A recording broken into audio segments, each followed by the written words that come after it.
The day my family died, I called my parents first. My voice was shaking so hard I could barely say the words. They're gone. Maris, Ivy. Theo. All gone. There was a pause. Then my father's voice calm, almost annoyed. Today is your sister's birthday. We can't come. I stood there in the hospital parking lot holding my phone like a dead thing, staring at the sunset that didn't care my whole world had ended.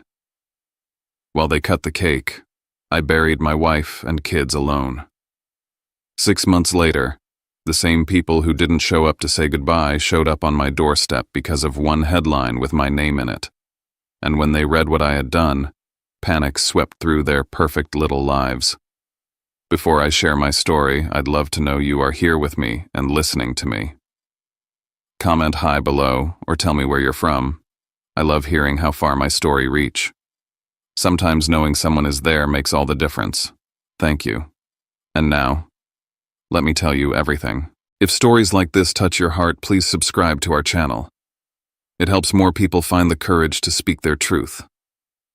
My name is Atlan Mercer, and this is the story of how my family broke me and how I built something they could never destroy. The morning began with the sound of a violin. Ivy's bow scraped the same 3 notes over and over in the living room while the smell of pancakes drifted from the kitchen. Maris stood by the stove in one of my old t-shirts shaping the batter into dolphins because Theo insisted dinosaurs were too boring today. The sunlight hit her hair just right, thin white ribbons through the kitchen window, and for a second I thought about taking a photo. I didn't. I figured we had more mornings like this ahead of us. Coffee's ready, she said, and I kissed her temple as I passed. Her shoulders smelled like maple syrup and sea air. Theo climbed onto his chair, showing me the tiny dinosaur band-aid on his wrist, the one I put there last night after he fell running in the yard. Ivy's giggle floated in from the next room off. The call came from Sergeant Elena Ruiz, Charleston PD. Her voice was calm, rehearsed, the kind of tone people use when they're trained to deliver tragedy. Mr. Mercer, there's been an accident at King and Calhoun. A semi from Blue Ridge Freight ran the light. My pen slipped from my hand. Is everyone? I'm so sorry, sir. They were pronounced at the scene. By the time I reached MUSC Health, my hands were shaking so violently I couldn't sign the forms. The corridor to the morgue smelled of disinfectant and metal lights humming with mechanical sympathy. They let me see them one by one. First Maris, her hair still damp from that morning's shower. Then Ivy, small and still her fingers curled like she was still holding the bow. And Theo, his band-aid still bright green against his wrist. Each sheet they lifted was another piece of me stripped away. The truck driver walked away with scratches. His blood alcohol was 3 times the limit at 8 in the morning. I stumbled outside to the parking lot, the phone heavy in my hand. I called my parents in Mount Pleasant. Mom answered, laughter echoing behind her. Mom, I said, my throat breaking, they're gone. Maris, Ivy, Theo, they're all gone. There was silence. Then Dad's voice calm and deliberate. Today is Sable's birthday. We can't come. I blinked, sure I'd misheard. Dad, they're dead. The funeral. You know how your sister gets when plans change, he said. Mom murmured something soft behind him, not disagreeing, just letting the silence confirm it. I stared at my palm. The dinosaur band-aid stuck there from carrying Theo the night before. My knees buckled, the asphalt blurred. Somewhere far away I heard people laughing, probably leaving the hospital cafe. My children were lying on metal tables inside, and my parents couldn't be bothered to leave a party. The wind from the harbor blew cold across the lot, smelling faintly of salt and diesel. I looked at my watch, 8:17. The numbers glowed like a brand. The time everything stopped. The time the first fracture appeared in what I used to call family. And in that stillness I understood something I hadn't dared to admit all my life: they never truly saw me. The following Saturday, Charleston felt too bright for mourning.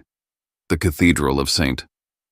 John the Baptist rose out of the street like something carved for eternity, its bells tolling over the city.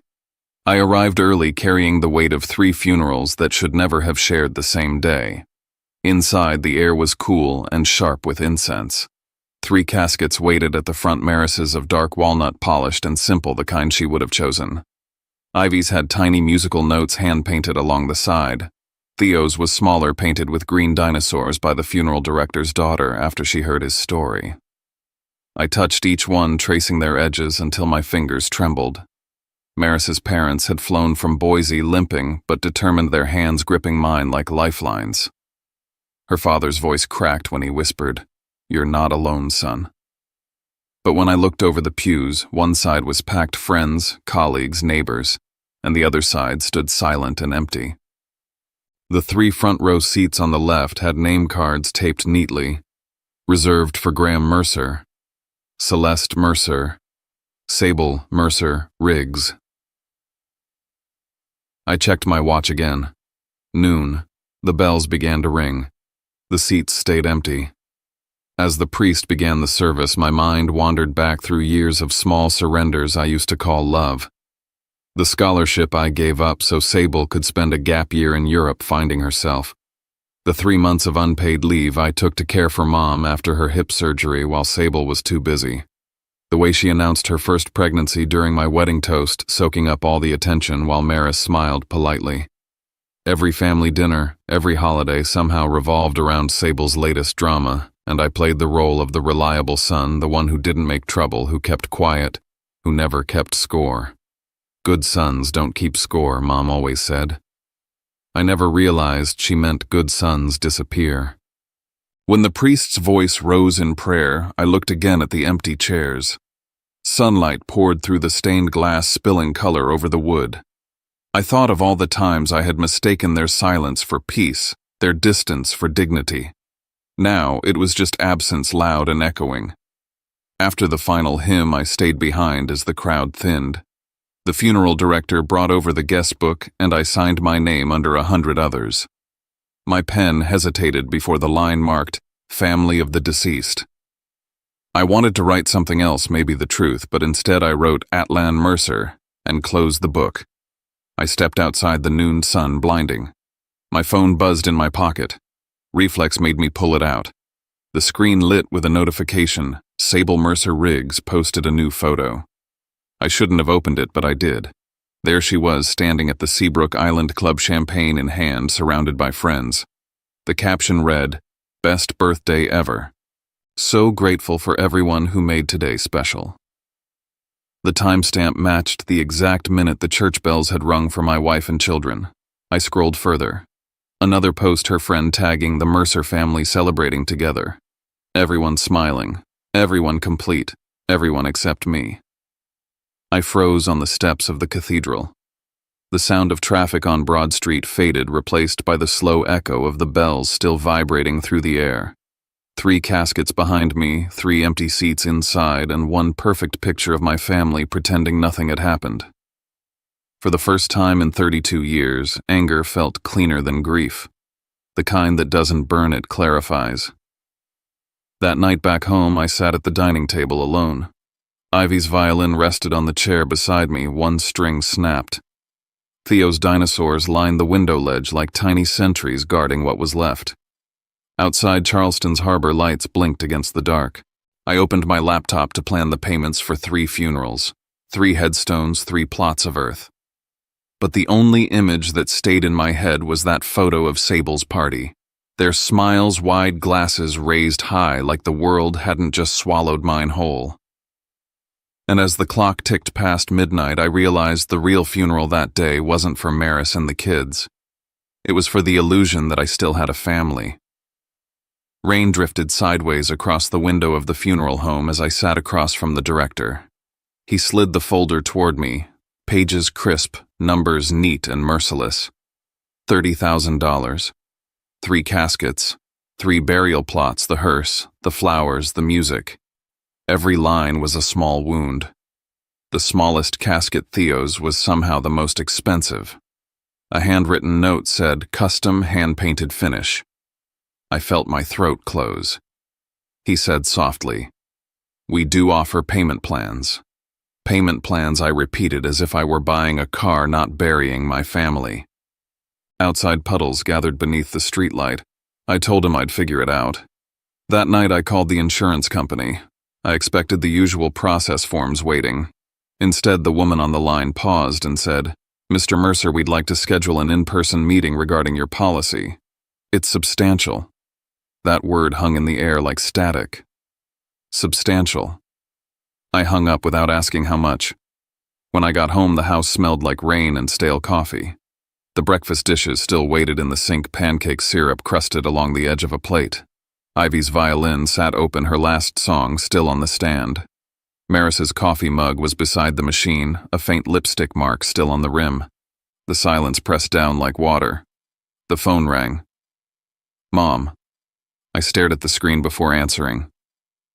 "Sweetheart, how are you holding up?" Her voice was syrupy, too smooth. "I'm surviving," I said. She sighed, the kind of sigh that comes before a pitch. "Your father and I were talking. Sable and Colton have been struggling with IVF. You know, family helps family. Maybe you could share some of the insurance money." Michael was generous, wasn't he? It was like being slapped with words. "Mom, my family is dead. And you're asking for money. Oh, don't be dramatic. You have plenty now. Think about your sister. She deserves a chance to have what you lost." The sound that came out of me wasn't even a laugh, it was something hollow. I hung up before I could say what I wanted to. 10 minutes later, the doorbell rang. I hadn't locked it. Sable stood there in a cream coat, Colton behind her with the smug look of a man doing mental math. "Hey, big brother," she said, stepping in before I invited her. "We're worried about you. All alone in this big house." "You weren't worried 3 weeks ago," I said. "That's not fair," she protested. "We had plans." She wandered through the living room, touching the piano. The couch, her gaze calculating. Colton stopped near the kitchen, running his hand along the granite counter. "Nice place," he said. "$500,000 easy," Sable smiled. "It's too big for one person. You could sell it to us, family discount. 300,000 cash deal, quick close." My stomach turned. "Market's 500. She shrugged. "We'd be doing you a favor. Less upkeep, less pain." I stepped between them in the hallway. "You need to leave." "Don't be ridiculous," she snapped. "We're trying to help. You're trying to scavenge." Her smile cracked. "Mom and Dad were right about you. You've become ungrateful." I pointed to the door. "Family doesn't sell grief at a discount." They left Colton pausing just long enough to lift his phone and take photos of the house. I watched their car roll away through the rain, taillights blurring red. When the night settled again, I sat at the table staring at the bill from the funeral home, the ink bleeding slightly from my damp hands. The phone buzzed once more, a text from an unknown number. "They're planning an intervention this Sunday at your parents' place. They called it helping you think clearly. Don't go alone." The message was signed, Hawkins next door. Outside, thunder rolled across the bay. Inside, the lights flickered once and steadied. I folded the bill in half, then again, until the numbers disappeared. 3 weeks after the funeral, I found myself wandering the cereal aisle of the Harris Teeter on East Bay Street. The shelves were too bright, too clean. I picked up the box of Frosted Flakes Ivy loved, even though no one would eat it now. Some habits survive longer than people. I was halfway to the register when I heard her voice. "Oh my God, everyone, this is my brother I told you about, Sable." She was dressed for brunch, surrounded by 3 friends with identical smiles. They turned curious, predatory. "This is him," she said, gesturing to me like I was an exhibit. "He's hoarding millions while we're trying to start a family." My stomach dropped. "Stop this, Sable." But she only grew louder. "Tell them, Atlin, about the $5 million insurance payout. Tell them how you abandoned your family." People stopped. A mother pulled her kids closer. A young guy raised his phone, recording. I tried to walk away, but she followed, voice rising with practiced grief. "He's unstable. We're considering getting him evaluated. It's heartbreaking, really." Something in me broke loose. I turned, met her eyes, and said quietly, "You mean the parents who skipped the funeral?" The words cut through the store like a blade. For a moment, silence. Then her expression hardened. "He's delusional," she told the crowd, her hand trembling theatrically. I left the cart where it was and walked out. The doors slid open, the light outside almost white. Someone followed me, camera still up, filming the back of my head as I reached my car. The sunlight glared off the hood like glass. By evening, the video was everywhere: Facebook groups, neighborhood forums, local gossip pages. The headline read, "Tragic widower lashes out at family in grocery store breakdown." Comments poured in: sympathy for Sable, pity for me, strangers diagnosing me from their phones. 2 days later, a message appeared from Mom: family meeting our house Sunday 2 p.m. Don't make this harder than it needs to be. The last sentence sent a chill down my spine. It wasn't an invitation. It was a command. When Sunday came, I drove to Mount Pleasant anyway. I don't know why. Maybe I wanted to see if any part of them could still be human. The living room was full: uncles, aunts, cousins I hadn't seen in years.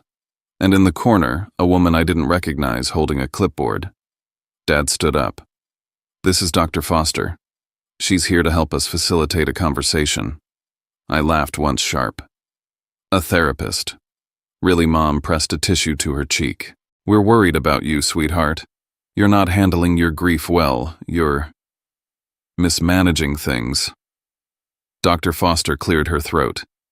"Your family is concerned about your judgment. They think you may need assistance making sound financial decisions." "So this isn't about grief," I said. "It's about control." Sable sniffled from the couch.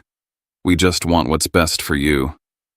You've been isolating yourself, ignoring us, hiding money." I stared at her. "You mean the money that doesn't belong to you?" Dad's voice boomed. "Watch your tone. Family helps family. That phrase again. The same one they used to drain me dry my whole life." Dr. Foster tried to speak, but I cut her off. "If this is an intervention, it's for the wrong person." I grabbed my coat. Mom called after me, voice trembling now. "If you walk out that door, we'll have no choice but to take legal steps to protect you from yourself." I turned at the doorway. "Do what you need to do." When I got home, my inbox pinged. A new email subject line glowing on the screen. "Your late wife's estate planning. Urgent meeting required." It was from a man named Andre Park. Inside the message, just one line: "She prepared something for you long before the accident." For the first time in weeks, I felt something shift inside me. Not hope exactly, but a direction. A faint pulse in the silence, like the first heartbeat after drowning. The elevator doors opened onto the 12th floor of Park and Duval.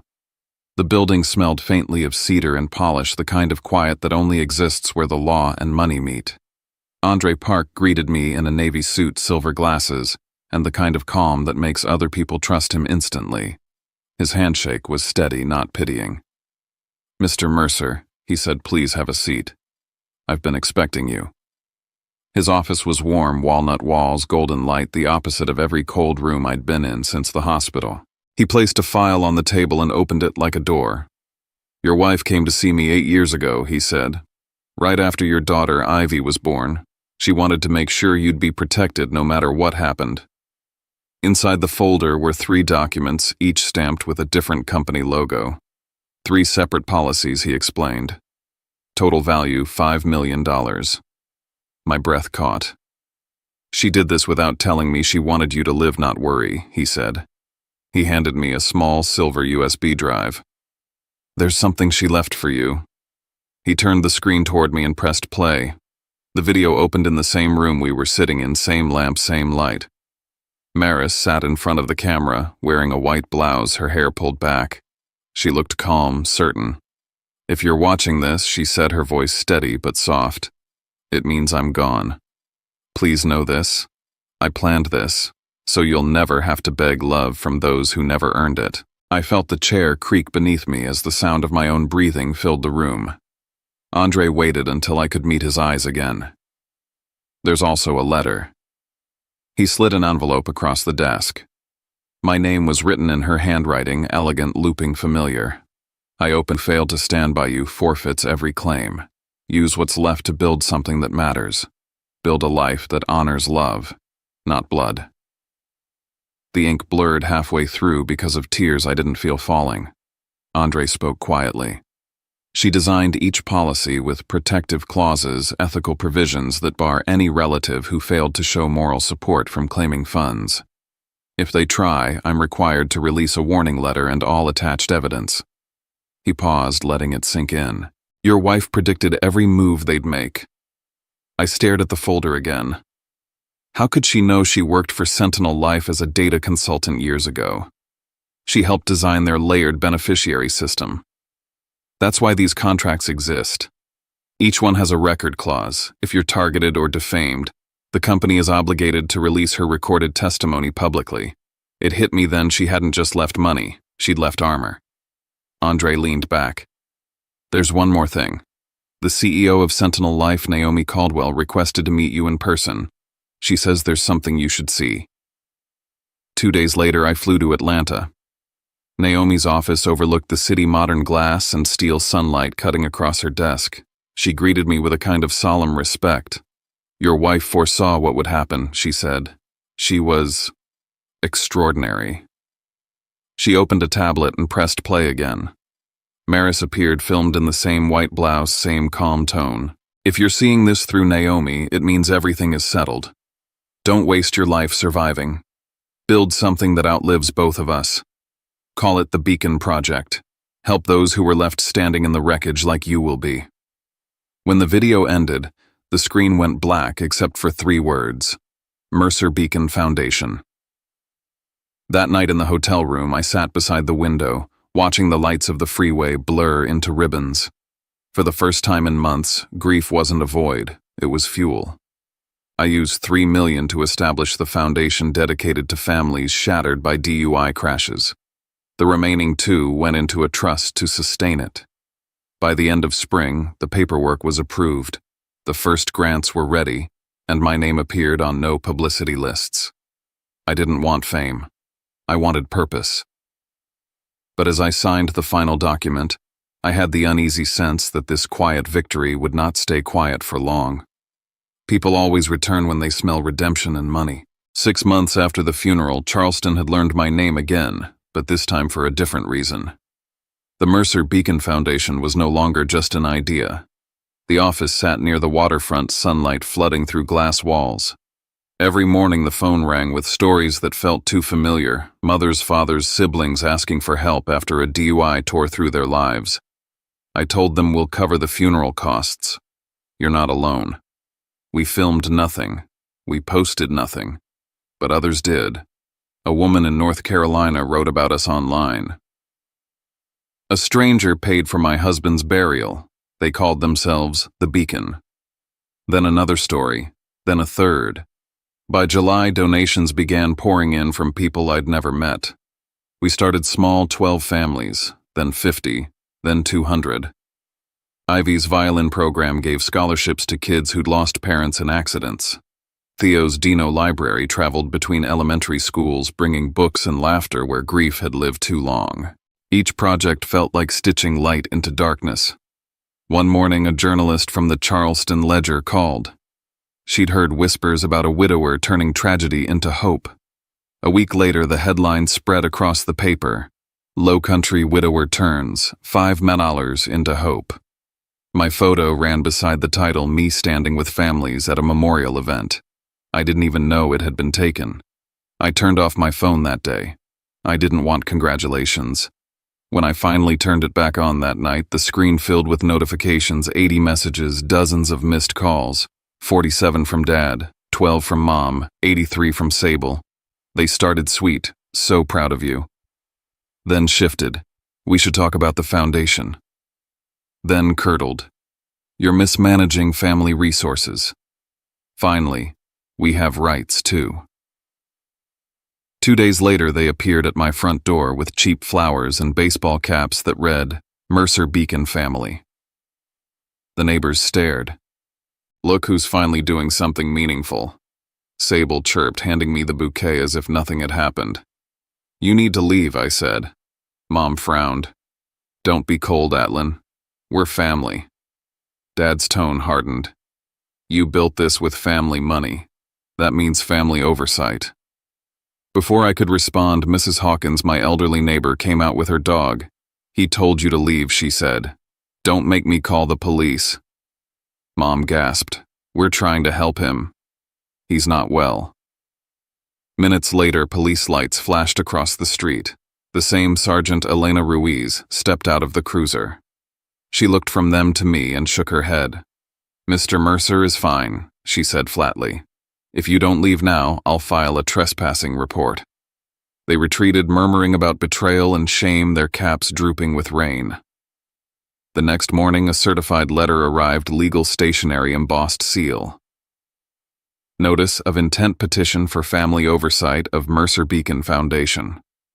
The attached claim accused me of emotional instability, demanding joint management of the trust to ensure transparency.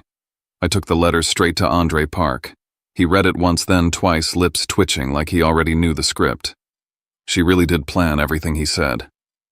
He opened a drawer and pulled out a sealed envelope stamped with a red wax seal. Maris's signature looped across it. She left this for you, Andre said. And instructions open only if they try to claim the foundation. I stared at the envelope. The wax felt cool under my thumb. Andre smiled faintly. We'll open it when they walk through that door, and I think that moment's coming soon. By that afternoon, a new video was circulating online. Someone had spliced together two clips, one half of Sable raising her champagne at her birthday, the other half of me standing before 3 caskets at the church. The caption read, "Family left him alone, then claimed his light." The tide turned overnight. The same crowd that once called me unstable now called me the man who built hope from ash.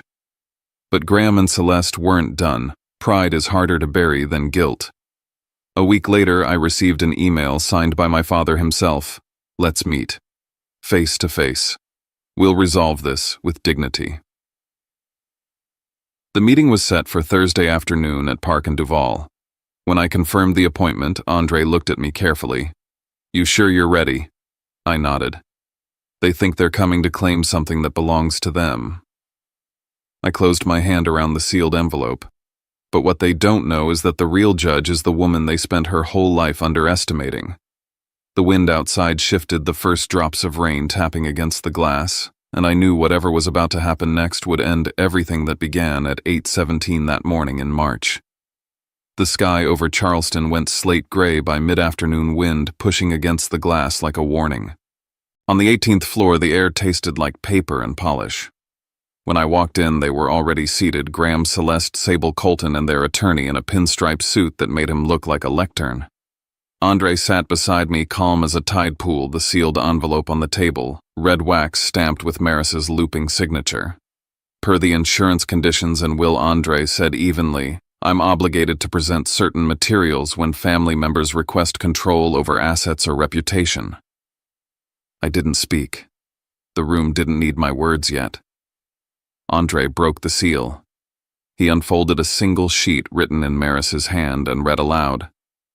If you're hearing this, it means someone chose to trade honor for money. Anyone who did not stand with my husband at our funeral will never have a claim to what I left. Celeste made a small sound, the kind you make when you stub a truth you'd rather not see. Graham's palm hit the table. Fabrication. There's no proof we weren't there. Andre lifted the remote. The screen on the wall blinked to life.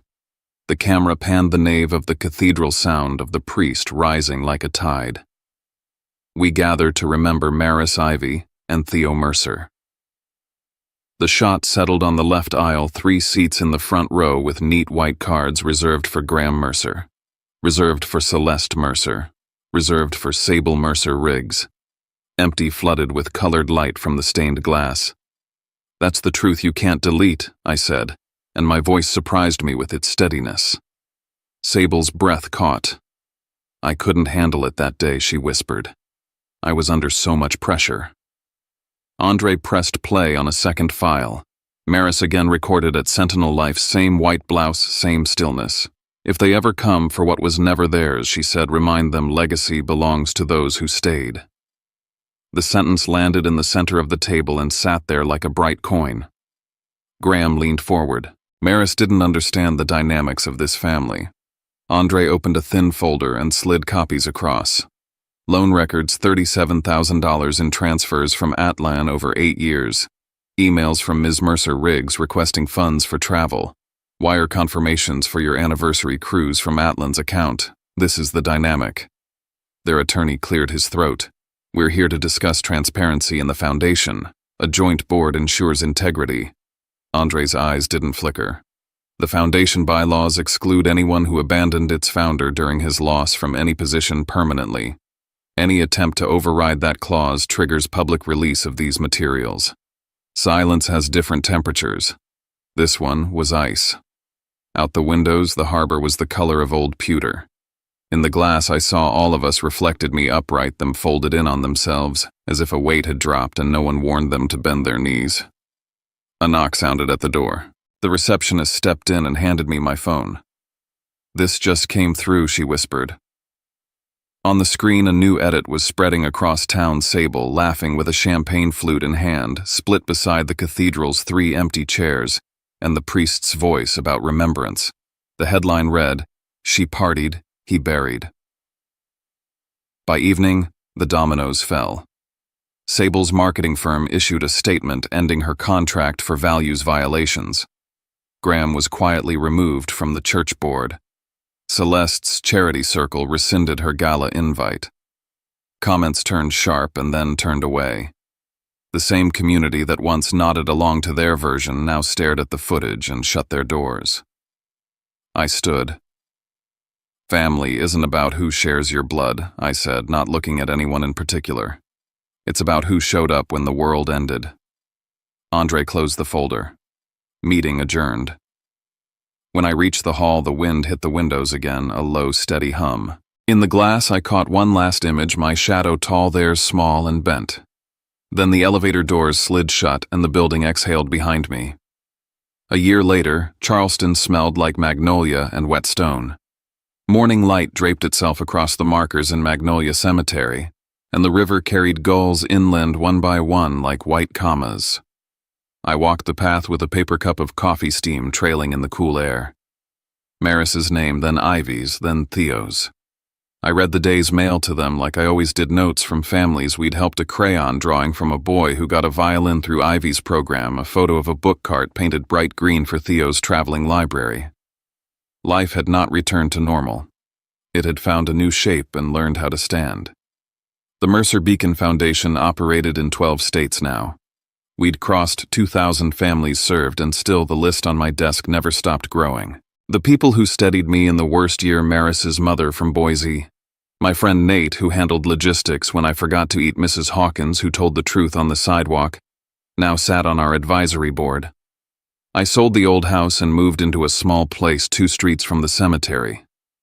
The quiet there was the good kind. The community called themselves Beacon Families. The kids who won scholarships started calling themselves Beacon Bears. It stuck.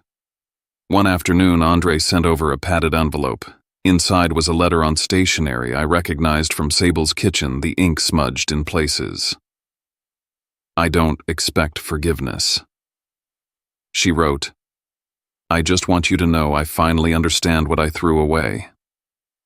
My daughter Sophia has Ivy's eyes. I wish she could have met her cousins." I sat with the letter a long time. Then I wrote back on foundation letterhead. "I forgive you not because you earned it, but because I won't carry anger any farther.